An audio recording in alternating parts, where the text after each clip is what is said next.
Order in. これからご飯を食べるよ。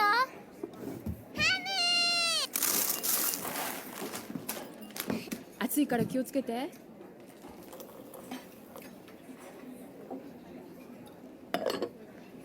まだですよ。3分だよ。目をつむってください。ポニョ、目。はい、いいですよ。召し上がれ。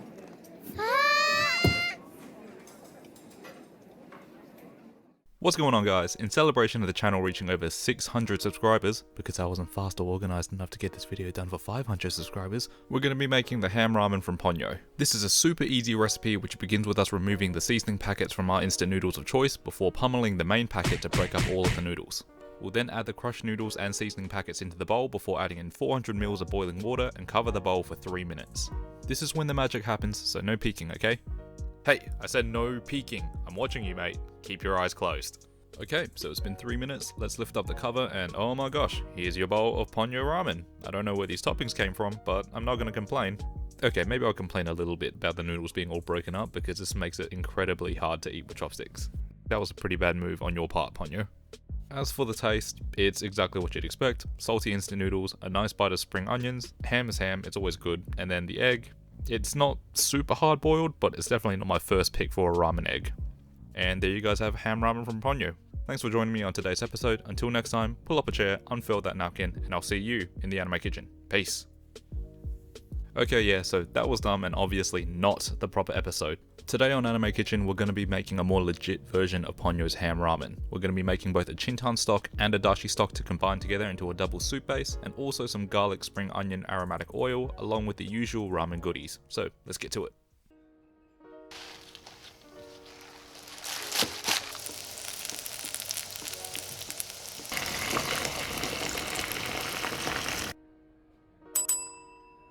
Orders up, service please.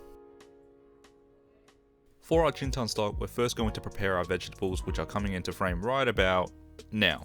Today we'll be using 2 brown onions, 1 bunch of spring onions, garlic, ginger, and a couple of carrots. For our onions, we're going to leave the skins on and cut each of them into a half. With the carrots, we're going to take off the tops, and again, like the onions, we're going to cut them into half as well. Next up is a whole head of garlic, which, like the onions and the carrots, we're keeping the skin on, and we're going to cut this in half, and then we're going to reveal some slightly sadder looking cloves, which is fine since we're going to be throwing this into a stock anyway. For the ginger, again the skin is being left on, and that's going to be cut into slices that are roughly half a centimeter in thickness. Finally, we've got 1 bunch of spring onions, which we're simply going to cut off and discard the ends before cutting the rest of the spring onions into 10 centimeter chunks. Set all your vegetables to one side while we focus on the meat. Grab your trusty big chungus stock pot and start piling in your meats of choice. The beauty of ramen stock is that everyone has their own recipe, so definitely don't take mine as gospel and feel free to experiment with different ingredients and ratios as you see fit. Today I'm going to be using the meat from an entire old chicken along with its rib cage, which altogether weighs about 2 kilos, and this will provide a lot of chicken flavour to the stock. Then for some mouthfeel, I want to add some gelatinous components to the pot, so this is going to be provided by 1 pork trotter which weighs around 600 grams along with 500 grams of chicken wingtips. With all the meat now in the stock pot, we can transfer this over to the stove and cover everything with 9 litres of cold water. Turn the burner up to high heat and bring this up to the point where it's almost boiling, which for this amount of liquid is going to take you about an hour. Once an hour has gone by, the stock has nearly come to the boil and you should see that a lot of scum has risen to the surface. That's totally normal, it's just a bunch of proteins, blood and other impurities being extracted out of the meat. Simply skim this off of the surface and then drop the heat to low or until the stock is at a bare but steady simmer. You should see that there are a few streams of bubbles rising to the surface, but it's not enough activity to really disturb the top of the stock. This is important for Chintan stock as we're trying to make a really clear soup today. Rigorous boiling and movement will result in the fats emulsifying and turning into a cloudy soup like a tonkotsu broth instead. So we're going to let this slowly simmer away for 2 hours, during which time we can also make our dashi stock. For our dashi, we're going fairly basic today. Into a large saucepan, we're adding in some kombu. If you can find big sheets of these, that'd be ideal as they're easier to work with. I couldn't, so I'm using 20 grams of smaller pieces instead. And then we're also going to be adding in 50 grams of dried scallops. You can find these in a lot of Asian grocers and they impart a fantastic umami seafood flavour that isn't as strong as something like dried prawns. Feel free to skip these if you can't get a hold of them or if you don't want to buy them because they are quite expensive, and the only reason why I'm using them today is because I got some as a gift from my parents. Either way, we're topping up the pan with 3 litres of cold water and turning the heat to its lowest setting, and now we're going to gently bring this pot to the simmer over the course of 1 hour to 1 hour and a half. By gradually heating up the water, we're letting the kombu and scallops very gently release all of the umami components into the water, which will infuse it with amazing flavour. So let's get a little time skip and see what that looks like. 1 nap later. Now, because my pan is so dark, it's not as noticeable, but after an hour of slow heating, the water has been tinged to light green and has taken on plenty of flavour from the kombu and the scallops. At this point, we can remove the kombu from the pan, turn the heat up to high, and bring the stock to the boil. And then when the water is boiling, we're going to add in 20 grams of bonito flakes, turn off the heat, and allow the flakes to steep in the pot like a fishy tea for 1 to 2 minutes. After a minute or two of steeping, we're going to strain this to catch out all the scallops and the flakes, and then we're also going to press on those flakes to get out every last drop of that stock. This beautiful dashi is great not only for ramen, but for any other recipes that would require dashi, and you could also season it with salt and use it as the base for something like a seafood risotto. Now we're just going to set this to one side until it's needed. Moving back to our Chintan stock, after 2 hours of slowly simmering, we can see that the water level has dropped down a few centimeters from the base of this bolt, which means that the stock has been reducing and intensifying in flavour. Now it's time to add in all of our vegetables, starting with our spring onions, followed by the onion, carrot, garlic and ginger. Give the pot a quick stir so that everyone can start getting to know each other, and then we'll let this reduce for another 2 hours. During that time, we're going to be making our aromatic oil, but before that, take a moment to appreciate how gorgeous your stock looks with all the bright vegetables in there now. Okay, so for our aromatic oil, we've got a medium saucepan over medium-low heat, and to that we're going to add a combined 200 grams of chicken wingtips and chicken skin, along with 100 ml of vegetable oil and 2 cloves of peeled and lightly crushed garlic. Give this an occasional stir and allow this to cook for roughly 10 minutes or until a lot of the fats from the chicken skin and the wingtips have rendered out. After 10 to 15 minutes, the fat from the chicken skin and the wingtip should be nicely rendered out and everything should be starting to get some nice brown colouring. At that point, we're going to attempt to add in 3 spring onions that have been chopped into 5cm segments before seeing that like a third of them went all over the counter. Clean up your mess, turn the heat up to medium and continue to infuse this oil for another 15 to 20 minutes or until the oil is extremely fragrant and everything in the pan has been very well browned like so.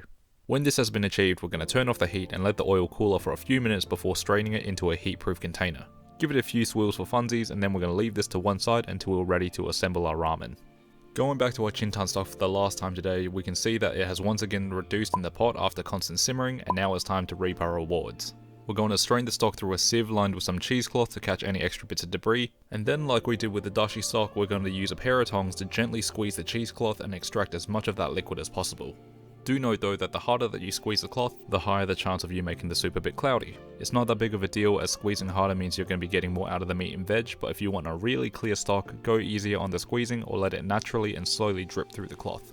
And now you've got roughly 7 litres of incredible Chintan stock. Now because I'm running out of big containers and pots, I've cleaned out the stock pot that we use for the Chintan stock and I'm going to combine all of the now strained Chintan stock back into that same pot with the reserved dashi stock that we made earlier. You can keep these separate and combine them in different ratios if you prefer, I just don't have enough space in the fridge to do that this time around.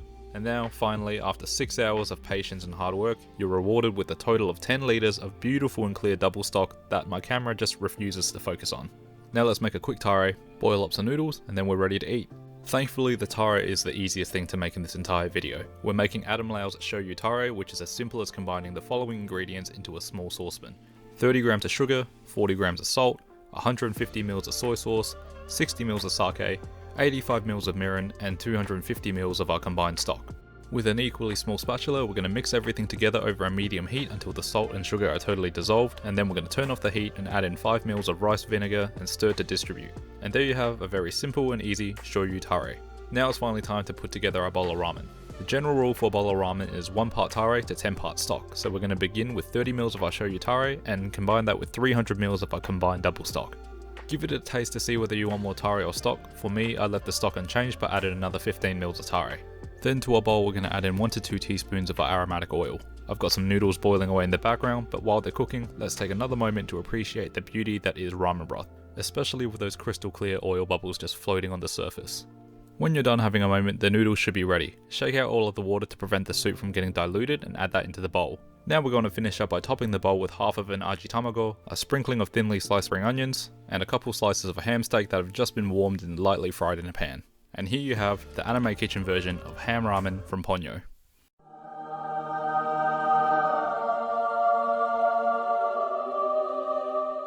Now, I've waited long enough for this today, let's just give the bowl a little bit of a mix and dive right in, shall we? And feel free to have one last moment with yourself when you feel and taste all of your hard work pay off in one incredible bowl of ramen. There really are few things in the world that are as satisfying as taking that first bite and slurp of ramen after a solid 6+ hours of cooking and filming. Except for maybe feeding it to your fiance as well, because she stood off in the corner just drooling, waiting for you to finish up this video. The ramen noodles have a great mouthfeel, and an aji tamago is always a welcome upgrade for a bowl of ramen. I covered how to make both of these from scratch in my Ichiraku ramen video, so go check that out if you want to know how to make them too. The ham steak was surprisingly good in a bowl of ramen with its salty meatiness. The ramen broth, of course, is fantastic with all of the flavours of the meat and seafood coming through, with an added background sweetness of all the vegetables.